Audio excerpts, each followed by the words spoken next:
ესავით სახურავზე ვიჯექი და ვიცილებდი მეხს პაპარაყლევით გამარჯობათ, მე ვარ კვიტომ, ტრადიციულად ვიმყოფები სახურავზე და ისევ მეხის და წვიმის საფრთხის ქვეშ ვარ.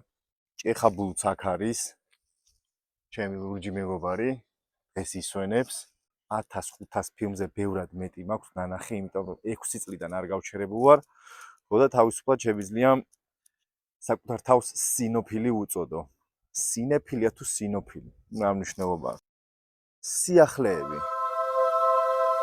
ერთი ძალიან მაგარი საინტერესო ფილმი გამოდის, დარენ არანოვსკის შავი იუმორი, სადაც მთავარ როლში ოსტინ ბატლერი და ზოი კრავიცი განასახიერებენ. მეორე ხარისხოვანი როლის შემსრულებლები კიდე ერთმანეთზე უფრო საინტერესო მსახიობები ჩნდებიან, მაგრამ მთავარ როლში ესენი არიან. დარენ არანოვსკი გამოირჩევა რაღაცნაირი ძალიან მძიმე დრამებით. Requiem for a Dream და Black Swan-ი გადაიღო და კიდე რამოდენ Mother ძალიან უცნაური ფილმი არის. და ეს რაღაცა ჟანრის გადახვევაა, რაც ძალიან მიყვარს, როცა რეჟისორები ამას აკეთებენ, იმიტომ რომ არ მიყვარს ერთ ჭრილში რომ გაიჭედებიან ხოლმე, როგორც მაგალითად Wes Anderson-ი. და ვნახოთ აბა ერთი როგორი გამოვა. Spike Lee-მ დააგდო ახალი ტრეილერი, სადაც Denzel Washington-ი და Jeffrey Wright-ი თამაშობენ, ორივე ძალიან მევასება. A$AP Rocky-ც თამაშობს, A$AP Rocky-ც. ესეც რაღაცა განგსტერული გარჩევების, cool ფილმი არის. Spike Lee მე ძალიან მიყვარს, ვისაც არ გაქვთ ის ფილმები ნანახი, აუცილებლად ჩაუჯექით. Blacklist-მანს უყუროთ, Inside Man-ს. მე მინდა გითხრათ ერთი ძალიან მაგარი სერიალი, რომელიც ეხა დასრულდა, პირველი სეზონი, The Studio ქვია. შედევრია, ჩემი აზრით, Seth Rogen-მა რაღაცა ახალი ლეველი დადო. სიგიჟე სერიალია, სერიალი ეხება შიდა სამზარეულოს ჰოლივუდის პროდიუსერები როგორ მუშაობენ, როგორ არავინ აზრზე არ არის და რა უნდა გააკეთონ და როგორ სრულ ქაოსში არიან და ეს ძალიან კომედიურად და საინტერესოდ არის გადმოცემული. თან ძირითადად მთელი სერიები არის უიმპროვიზირებული, რაც ძალიან სასაცილოს ხდის, იმიტომ რომ ისეთი კასტი არის, რომ ყველა ერთმანეთზე სასაცილოა. განსაკუთრებულად გამოვარჩევდი კეტრინ ჰანს. ეს ქალი იმსახურებს ერთი 10 ტონა ემის.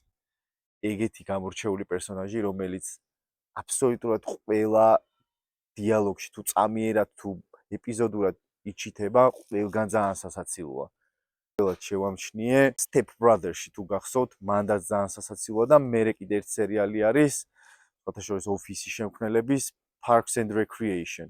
მან თამაშობს სენატორის PR მენეჯერს თუ არ ვსწრები და იქაც ძალიან სასაცილოა და ძალიან საინტერესო პერსონაჟებს ქმნის ყველგან, სადაც მონაწილეობს. Catherine Han, მე მგონი სწორად ვიძახე. Seth Rogen-ს და თავის გუნდს კიდე ცალკე აპლოდისმენტები ეკუთვნის, იმიტომ რომ ძალიან დიდი ხანია კარგი კომედია არ გამოსულა და ვისაც გიყვართ კიდე ეგეთი ჟანრი, სადაც ჰოლივუდური შიდა სამზარეულო კარგად არის გადმოცემული, არის ეგეთი ძალიან მაგარი მინისერიალი The Offer ქვია. Godfather-ის გადაღებაზეა, ცნობილ პროდიუსერზეა, მარლონ ბრანდოც იჩითება, ახალგაზრდა ალ პაჩინოც და მოკლედ ძალიან მაგარი სერიალია, ეგეც უეჭველი ნახეთ. მალე გამოვა ბრედ პიტის ახალი ფილმიც, რომელსაც ძალიან ველოდები, მე მგონია რომ კარგი იქნება, შეიძლება რაღაც გენიალური არ იყოს, მაგრამ რბოლებზე როგორც წესი, კარგი ფილმები გამოდის. Ferrari, Ford-ის წინააღმდეგ და Rush არის ჩემი რჩეულები. და მე მგონია რომ მაქსიაში თავისუფლად შევა ტრეილერის მიხედვით თუ იმსჯელებ. ბრედ პიტიც რა თქმა უნდა თავის ხარისხს გვიჩვენებს. გაინტერესებთ რატომ იკეთია ის სათვალე ყელზე? იმიტომ რომ დღევანდელი ჩვენი გადაცემის სპონსორია მეთალე დამრჩა. საღებავი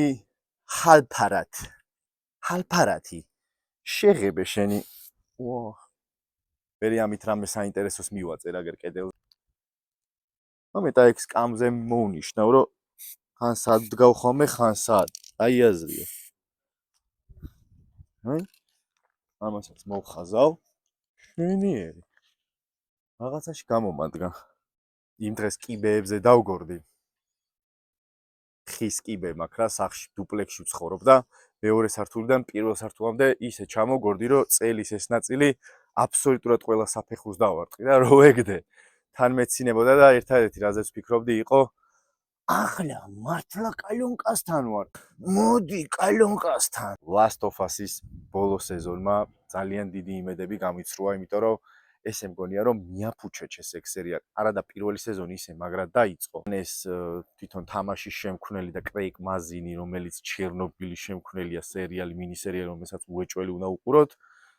ამათი კოლაბორაცია ძალიან ხარისხიანი გამოდგა, თან ეს კი გავიგე რომ ჰეითი მოდიოდა ბელა რემზიზე, ელის შემსრულებელზე, მაგრამ მაინც კარგად შეასრულა. ხო და მეორე სეზონი რაღაცნაირად მიაფუჩეჩეს. იმედია მესამე იქნება კარგი. მიაფუჩეჩეში რას გულისხმობ? ჯერ ესეთი 7 სერია გამოვიდა. მეორეც ერთი ეს ინფექცირებულებით ზომბები ძალიან ცოტა იყო. მარტო ბოლო ორი სერია თუ 3 სერია საერთოდ არც ჩანდნენ, თითქოს არც არსებობდნენ ესენი და რაღაცნაირად ეს ფონი სულ უნდა იყოს, იმიტომ რომ თავარი მოვლენა ეგ არის და მერე არის რომ ნუ ხო გასაგებია რომ ეს კაცობრიობა მერე ერთმანეთის ჭამაზე გადადის და იქ რაღაც დრამები და ინტრიგები ვითარდება, მაგრამ ძალიან დამაკლდა ისეთი საინტერესო ბრძოლის სცენები, როგორიც მერე YouTube-ზე ვნახე, რომ თამაში ძალიან მაგრად ვითარდება. ხო და კიდე რაღაც ხაზების შეცვლა შეიძლებოდა, რაც თამაშია, მაგალითად აი კი ძალიან ბანალურად გამომდის, მაგრამ ჯოელს არ მოვკლავდი რა, ან მერე მოვკლავდი, ან ცოტა სხვანაირად მოვკლავდი, იმიტომ რომ აი როგორც კი ეგ ისედაც პედრო პასკალი ათრევდა მაგ მთელ სერიალს, მაგ პერსონაჟის გამოუყურებდა ყველა, ვისაც თამაში არ აქვს ნათამაშები და ესე რაღაცა კი ასწორებს HBO-ს ახასიათებს, რომ ეგრევე თავის მოკვეთით იციან პერსონაჟების განადგურება, მაგრამ მაინც შეიძლებოდა რაღაცის შენარჩუნება, რომ პირველი სეზონი ბოლომდე გაეტანა რა. ან მე მაინც შევცვლიდი რაღაცებს, იმიტომ რომ შესაძლებელია სერიალები გაძლევს მაგის საშუალებას, რომ უსაზღვრო ფანტაზია და ცოტა თამაშის ხაზიდან გადაეხვიათ. ნუ მაგრამ ნახოთ, მესამე სეზონში რას იზავენ.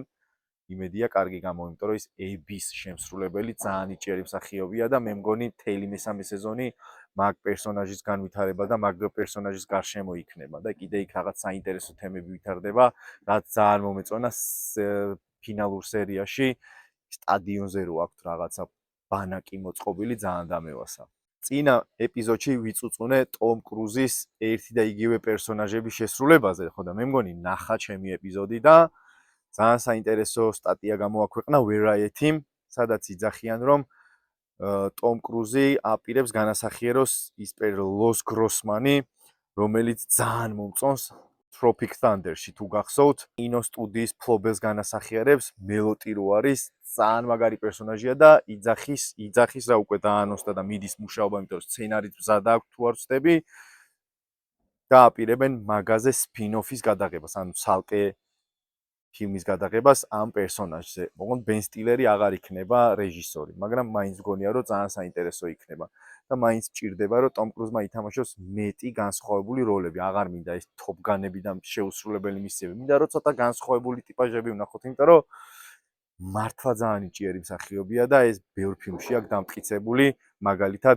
მაგნოლიას უყურეთ, რა მაგრა თამაშობს, თითქმის თნიანად თვითონ მოიგონა ეგ პერსონაჟი და ეს პერსონაჟიც ლოს გროსმანის თავისი მოფიქრებულია, იმიტომ რომ ბენ სტილერმა რო დაურეკა ჩემ ფილმში ხوار ითამაშებო, თავიდან შეთავაზა თვითონ თავის როლი, ბენ სტილერის პერსონაჟი.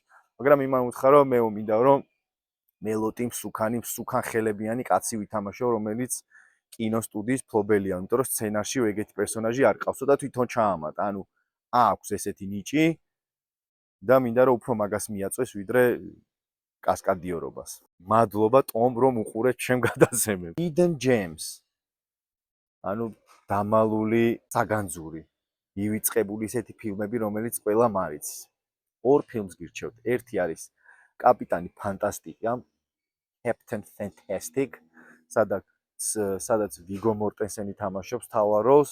ძალიან საინტერესო თემა არის. წარმოიდგინეთ, ტიპმა გადაწყვიტა, რომ ცივილიზაციას მოწყდეს და თავის შვილები 4 შვილი ყავს თუ არ ვცდები, გაზარდოს ველურ გარემოში. იქ აწვის ყველანაირ განათლებას, იურიდიულსაც, ფიზიკა, მათემატიკა, ისტორია, ყველაფერი იციან, უბრალოდ პლიუს დამატებული ნადირობა იციან თვით გადარჩენა იცი, უბრალოდ საზოგადოებას არიან მოწყვეტილები და ძალიან საინტერესო თემები იშლება, აუცილებლად უყურეთ და მეორე ფილმი არის ანორას რეჟისორის გადაღებული, მე ანორაზე არ გავგიჟებულ ვარ, მაგრამ Florida Project ნამდვილად საინტერესო ფილმია. არავინ ისეთი ცნობილი არ თამაშობს, ერთადერთი მეორე ხარისხოვან როლს განასახიერებს ვილემ დეფო. ფილმი არის დედაზე და შვილზე, პატარა გოგონაზე, რომელიც ცდილობს გადარჩენას ძალიან ველურ გარემოში. ველურ გარემოში გულისხმობ, დედა ცხოვრობს მოტელის პატარა ნომერში. ძალიან უკიდურესად გაჭირვებული სოციალური ფენა არის, მაგრამ როგორ ილამაზებს ეს ბავშვი თავის სამყაროს მიუხედავად გაჭირვებული პირობებისა. ძალიან საინტერესო ფილმია, უეჭველი ნახეთ. ხა უკვე წვიმას იწყებს, თან ელავს ძალიან საშიშად. მინდა რომ მალევე დავასრულო ეს ეპიზოდი, დამიწერეთ კითხვები TikTok-ზეც, Instagram-ზეც, სადაც გინდათ და მე შემდეგ გადაცემაში უპასუხებ ხოლმე. რუსებს რა